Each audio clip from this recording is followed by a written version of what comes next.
It's easy to import your own photos of plants, people, or other pictures. In this video, we'll show you how you can import a picture to use as an image for your interior design. To import your photo, let's open the Images category in the library and right-click on My Images folder and choose New Image. In the Image Specification screen, we'll select Browse to locate our photo on our computer. After we select the photo file, we'll choose the People option for how the image will appear in the plan. If you import a plant or a different type of image, you would choose the appropriate 2D symbol that would display in your plan view. Now set the image to be 36 inches wide and leave the height above at 0. In the photograph we selected, you'll notice our background is green. When we originally saved this photo, we used Microsoft Paint to replace the background color to make it easy to cut out our photo.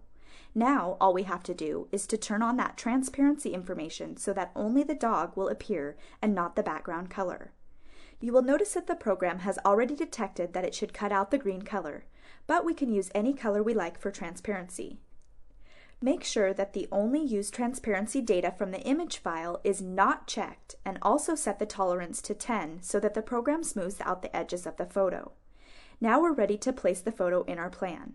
Click OK, and in the My Images folder we can see that the photo has been added as an image. Let's click on the image and click to place in the plan. The image appears in our plan as an eye shape like we've specified, but in a 3D view you can clearly see the photo of the animal we imported. Now we can move the photo around in our designs.